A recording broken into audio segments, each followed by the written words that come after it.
നമസ്തേ നമസ്കാരം. ഒരു തനി നാടൻ വിഭവമായിട്ടാണ് ഇന്ന് അമ്മ എത്തിയിട്ടുള്ളത്. തനി നാടൻ എന്ന് പറഞ്ഞാൽ വെളിച്ചെണ്ണയും തേങ്ങാക്കൊത്തുമൊക്കെയുള്ള നമ്മുടെ കൂന്തൽ അല്ലെങ്കിൽ കണവ എന്നും ചില സ്ഥലങ്ങളിൽ പറയാറുണ്ട്. അപ്പോൾ കൂന്തൽ അല്ലെങ്കിൽ കണവ കൊണ്ടുള്ള ഒരു കൂന്തൽ തേങ്ങാക്കൊത്തിൻ്റെ റെസിപ്പിയുമായിട്ടാണ് അമ്മ ഇന്ന് വന്നിട്ടുള്ളത്. കൂന്തലും ചെറിയ ഉള്ളിയും പിന്നെ ഇടയ്ക്കിടെ കടിക്കാൻ തേങ്ങാക്കൊത്തും അതും വെളിച്ചെണ്ണയിൽ തന്നെ തയ്യാറാക്കി എടുക്കുന്ന ഒരു റെസിപ്പി. അപ്പോൾ ഒന്നും പറയാനില്ല, വീഡിയോ കണ്ടിട്ട് ഒന്ന് തീർച്ചയായും നിങ്ങൾ ട്രൈ ചെയ്ത് നോക്കണം പ്ലീസ്. അത്ര സ്വാദുള്ള അമ്മയുടെ ഈ ഒരു ഡിഷാണ് ഇന്ന് അമ്മ പരിചയപ്പെടുത്തുന്നത്. ചാനൽ സബ്സ്ക്രൈബ് ചെയ്യാത്തവർ മറക്കണ്ട, ഇപ്പോൾ തന്നെ സബ്സ്ക്രൈബ് ബട്ടൺ ക്ലിക്ക് ചെയ്യുക. വീഡിയോ ഇഷ്ടമായാൽ ഒരു ലൈക്കും ഷെയറും ഒപ്പം തന്നെ നിങ്ങളുടെ കമൻസും ഇട്ടാൽ അത് ഞങ്ങൾക്ക് ഒരുപാട് സന്തോഷമാകും. അപ്പോൾ അമ്മയുടെ വായിൽ വെള്ളമൂറും രീതിയിലുള്ള കൂന്തൽ തേങ്ങാക്കൊത്ത് കണ്ടിട്ട് മടങ്ങി വരാം. അപ്പോൾ ഒട്ടും താമസിയാതെ തന്നെ നമുക്ക് കൂന്തൽ തേങ്ങാക്കൊത്ത് തയ്യാറാക്കാൻ തുടങ്ങാം. ഇൻഗ്രീഡിയൻസ് ഇതൊക്കെയാണ്. ഒരു 1/2 കിലോ കൂന്തൽ എടുത്തിട്ടുണ്ട്. കൂന്തൽ അല്ലെങ്കിൽ കണവ, അതല്ലെങ്കിൽ ഇംഗ്ലീഷിൽ പറയുമ്പം സ്ക്വിഡ് എന്ന് പറയും. ഇതിന് പല സ്ഥലങ്ങളിൽ ഇതിന് പല പേരുകളാണ് പറയുന്നത്. ഞങ്ങളുടെ സൈഡിലൊക്കെ കൂന്തൽ എന്നാണ് പറയുന്നത്. അപ്പോൾ സാധാരണ പോലെ വട്ടത്തിൽ റിങ്സ് ആയിട്ടല്ല ഞാൻ കട്ട് ചെയ്തെടുത്തിരിക്കുന്നത്. ഇതുപോലെ ഒരു സ്ക്വയർ പീസായിട്ടാണ് കട്ട് ചെയ്തിട്ടുള്ളത്. ഇത് ക്ലീൻ ആക്കിയ ശേഷം 1/2 കിലോ കൂന്തലുണ്ട്. ഇതിപ്പോൾ ഞാൻ ക്ലീൻ ചെയ്തിട്ട് 2 മണിക്കൂർ പാലിനകത്ത് സോക്ക് ചെയ്ത് വെച്ചതാണ്. അതല്ലെങ്കിൽ ബട്ടർ മിൽക്കിൽ വേണമെങ്കിൽ നിങ്ങൾക്ക് സോക്ക് ചെയ്ത് വെക്കാം. അപ്പോൾ നമ്മുടെ കൂന്തലിൻ്റെ കഷ്ണങ്ങളൊക്കെ വളരെ സോഫ്റ്റായിട്ട് നമുക്ക് കിട്ടും. ഒരു 1 മണിക്കൂറെങ്കിലും മിനിമം പാലിനകത്ത് മുക്കി വെച്ച് കഴിഞ്ഞാൽ നന്നായിരിക്കും. പിന്നെ ഒരു 30 ചെറിയ ഉള്ളി ഞാൻ എടുത്തിട്ടുണ്ട്. അത് തൊലിയൊക്കെ കളഞ്ഞ ശേഷം നല്ലവണ്ണം വൃത്തിയായിട്ട് കഴുകി വെച്ചിരിക്കുന്നതാണ്. അത് കട്ട് ചെയ്തിട്ടൊന്നുമില്ല കേട്ടോ, മുഴുവനായിട്ട് തന്നെ അതുപോലെ വെച്ചിരിക്കുകയാണ്. പിന്നെ കാശ്മീരി മുളക് പൊടി ഒരു 2 ടീസ്പൂണ്, ആവശ്യത്തിന് വെളിച്ചെണ്ണ വേണം, 4 വറ്റൽമുളക്, 2 ടീസ്പൂൺ കടുക്, ഒരു 3-4 തണ്ട് കറിവേപ്പില, ഒരു മീഡിയം പീസ് ഇഞ്ചി, അത് ഇതുപോലെ വളരെ തിന്നായിട്ട് നീളത്തിൽ അരിഞ്ഞെടുത്തിട്ടുണ്ട്, ഉപ്പ് ആവശ്യത്തിന് വേണം, ഒരു 5 പച്ചമുളക് അത് ഇതുപോലെ ഒന്ന് കീറി വെച്ചിട്ടുണ്ട്, ഒരു ഫുള്ളായിട്ടുള്ള ഒരു വെളുത്തുള്ളിയുടെ കുട ഞാൻ എടുത്തിട്ടുണ്ട്. നന്നായി കഴുകിയ ശേഷം തൊലിയോടുകൂടി തന്നെ ആ മോർട്ടാറിലിട്ട് ഒന്ന് ചതച്ചെടുത്തതാണ്. ഏകദേശം ഒരു 10 അല്ലിയോളം വരും. ഒരു 1/2 മുറി തേങ്ങ ഇതുപോലെ വളരെ തിന്നായിട്ട് സ്ലൈസ് ചെയ്ത് വെച്ചിട്ടുണ്ട്. കൂന്തൽ തേങ്ങാക്കൊത്തെന്നൊക്കെ പറയുമ്പോൾ തേങ്ങ കൂടുതൽ വേണമല്ലോ. ഒരു ടേബിൾ സ്പൂൺ ഉണക്കമുളക് ചതച്ചത്, വറ്റൽമുളക് ചതച്ചെടുത്തതാണ്, അല്ലെങ്കിൽ ചില്ലി ഫ്ലേക്സ്, ഒരു ടീസ്പൂൺ മഞ്ഞൾപ്പൊടി. ഇതൊക്കെയാണ് ഞാൻ ഇതിനായിട്ട് ഉപയോഗിക്കുന്ന ചേരുവകൾ. അപ്പോൾ ഒട്ടും തന്നെ വൈകാതെ നമുക്ക് പ്രിപ്പറേഷനിലേക്ക് കടക്കാം. ആദ്യം തന്നെ നമുക്ക് ചെയ്യേണ്ട ഈ കൂന്തലിൻ്റെ കഷ്ണങ്ങളൊക്കെ ഒന്ന് ഒരു അരിപ്പയിൽ കൂടെ ഒന്ന് സ്ട്രെയിൻ ചെയ്തെടുത്ത ശേഷം നമുക്ക് കുക്കറിലേക്ക് മാറ്റാം. ഇതിലിപ്പോൾ ആവശ്യത്തിന് ഉപ്പ് ചേർത്ത് ഞാൻ സോക്ക് ചെയ്യാൻ വെച്ചിരുന്നതാണ്. അപ്പോൾ ഇതുപോലെ ഒരു തവി കൊണ്ട് നമുക്കിതങ്ങ് സ്ട്രെയിൻ ചെയ്തെടുക്കാം. ഒരു കുക്കറിലേക്ക് നമുക്കങ്ങ് ആക്കി കൊടുക്കാം.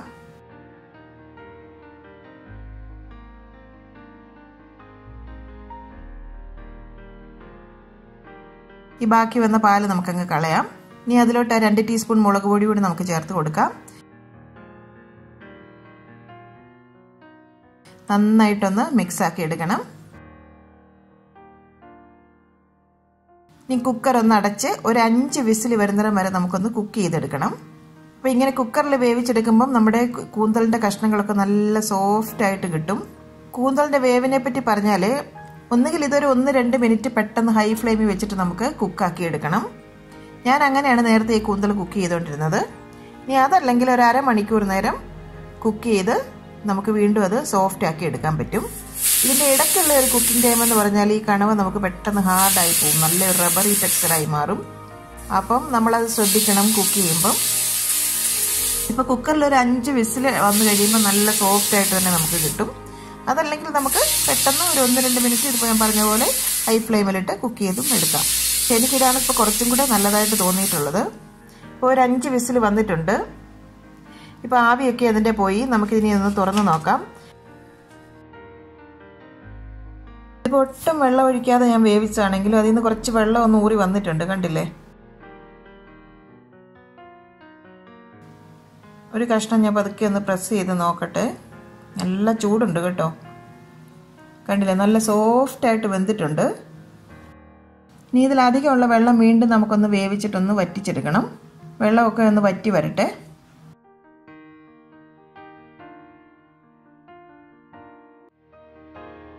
ഇപ്പം വെള്ളമൊക്കെ ഒന്ന് വറ്റി വന്നിട്ടുണ്ട്. നമുക്കിതൊന്ന് മാറ്റി വെക്കാം. ഇനി ഒരു ചട്ടി ഞാൻ സ്റ്റവ് വെച്ചിട്ടുണ്ട്. അതിലേക്ക് ഒരു 2-3 ടേബിൾ സ്പൂൺ വെളിച്ചെണ്ണ ഒന്ന് ചേർത്ത് കൊടുക്കാം. എണ്ണ നന്നായിട്ട് ചൂടായി വരട്ടെ. അതിലോട്ട് ഈ കൂന്തലിൻ്റെ കഷ്ണങ്ങളിട്ട് ഒന്ന് ചെറുതായിട്ടൊന്ന് ഫ്രൈ ചെയ്തെടുക്കണം.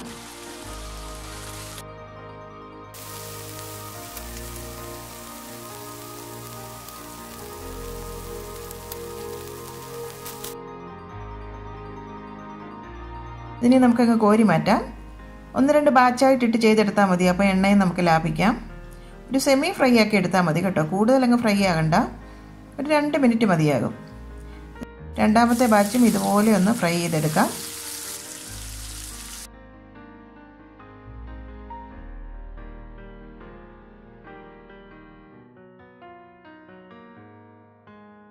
ഇതിപ്പോൾ റെഡി ആയിട്ടുണ്ട്. ഇത് നമുക്കങ്ങ് കോരി മാറ്റാം.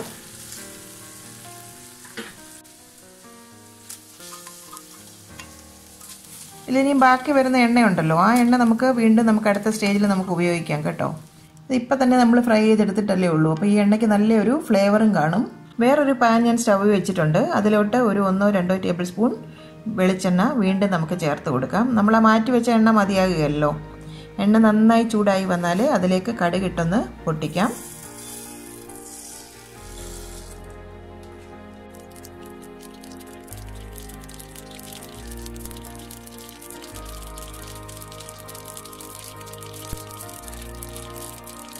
കടുക് നന്നായിട്ടൊന്ന് പൊട്ടി വരട്ടെ.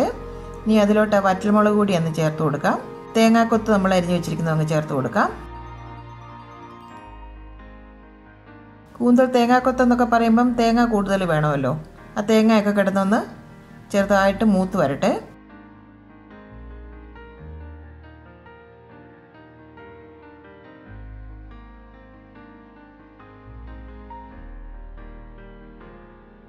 അതിലേക്ക് ആ വെളുത്തുള്ളി ചതച്ച് വെച്ചിരിക്കുന്നത്, തൊലിയോടുകൂടിയാണ് നമ്മൾ ചതച്ച് വെച്ചിരിക്കുന്നത്, അതും കൂടി അങ്ങ് ചേർത്ത് കൊടുക്കാം. അതിലോട്ട് ആ കൂന്തൽ നമ്മൾ വറുത്തതിൻ്റെ ആ എണ്ണ ബാക്കി വന്നല്ലോ, അതും കൂടി ഞാനങ്ങ് ചേർത്ത് കൊടുത്തിട്ടുണ്ട്. അപ്പം നല്ലൊരു ഫ്ലേവർ കിട്ടും.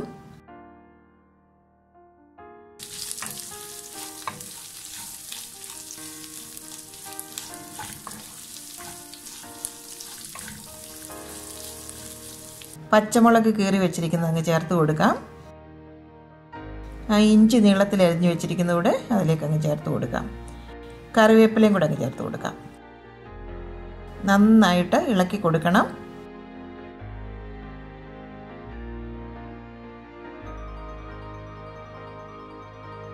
ഞാൻ ആ വറ്റൽമുളക് ഒന്ന് മാറ്റി വെച്ച് കേട്ടോ. ഇതെല്ലാം കൂടെ മൂത്ത് വരുമ്പോൾ അല്ലെങ്കിൽ നമ്മുടെ മുളക് അങ്ങ് മൂത്ത് പോകും.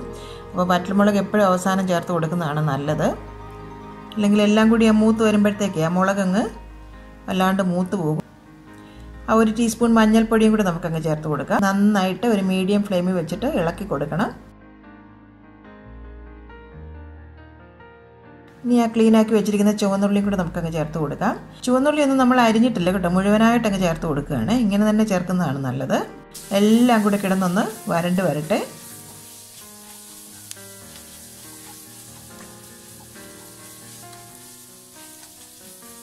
ഈ ഒരു സമയത്ത് ആ കൂന്തലിൻ്റെ കഷ്ണങ്ങളും കൂടെ നമുക്കങ്ങ് ചേർത്ത് കൊടുക്കാം. കൂന്തലിൽ നല്ലവണ്ണം ഉപ്പ് ചേർത്താണ് ഞാൻ വേവിച്ചത് കേട്ടോ. അതുകൊണ്ടാണ് ഞാൻ വേറെ ഉപ്പ് ഇപ്പോൾ ഇവിടെ ചേർക്കാത്തത്. അപ്പം നിങ്ങൾ നോക്കിയിട്ട് ഉപ്പ് വേറെ ആവശ്യമെന്നുണ്ടെന്നുണ്ടെങ്കിൽ ഉപ്പ് ചേർത്ത് കൊടുക്കണം. ഇപ്പോൾ ആ കൂന്തലിലെ ഉപ്പ് തന്നെ ഇതിലോട്ടൊക്കെ ഇറങ്ങി കിട്ടും. നല്ലവണ്ണം ഉപ്പ് ചേർത്തിരുന്നു ഞാൻ. ഇനിയിപ്പോൾ അവസാനം വേണമെങ്കിൽ നമുക്ക് കുറച്ച് ഉപ്പും കൂടെ നമുക്ക് വേണമെങ്കിൽ ചേർത്ത് കൊടുക്കാം. ഈ ഒരു സമയത്ത് ആ ചില്ലി ഫ്ലേക്സ് നമ്മൾ എടുത്ത് വെച്ചിരിക്കുന്നത് അങ്ങ് ചേർത്ത് കൊടുക്കാം.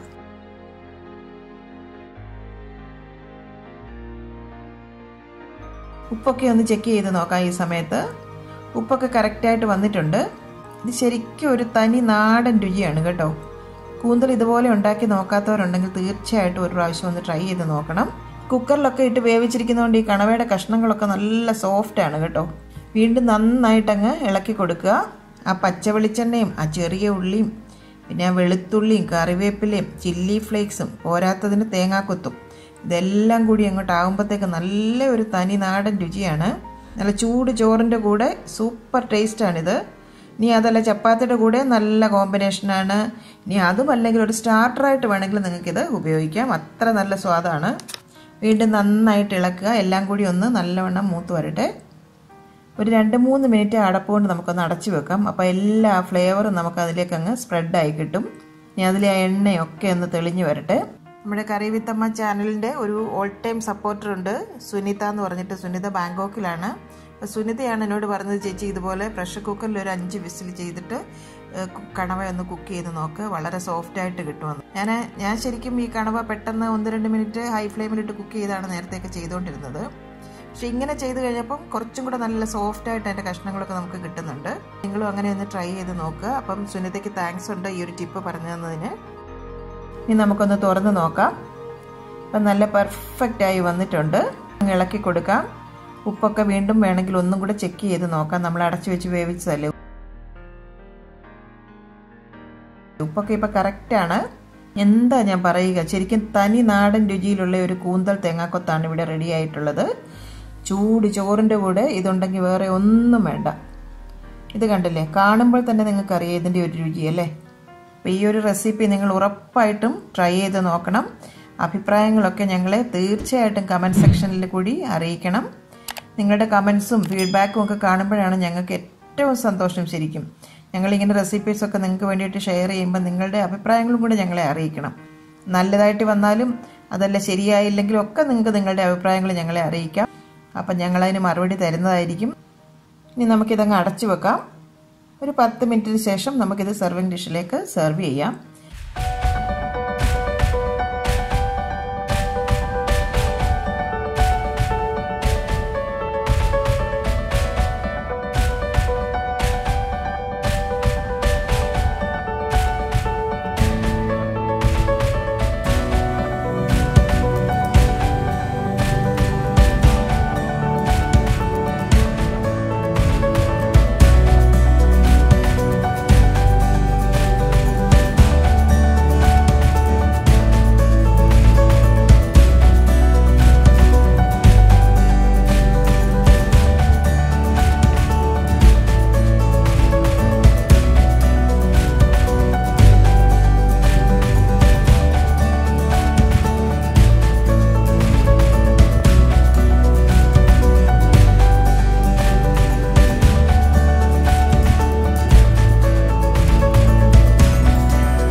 അമ്മയുടെ ഇന്നത്തെ ഈ റെസിപ്പി നിങ്ങൾക്ക് ഇഷ്ടമായെങ്കിൽ ഈ വീഡിയോ നിങ്ങൾ ലൈക്ക് ചെയ്ത് ഷെയർ ചെയ്ത് ഞങ്ങളെ സപ്പോർട്ട് ചെയ്യണം.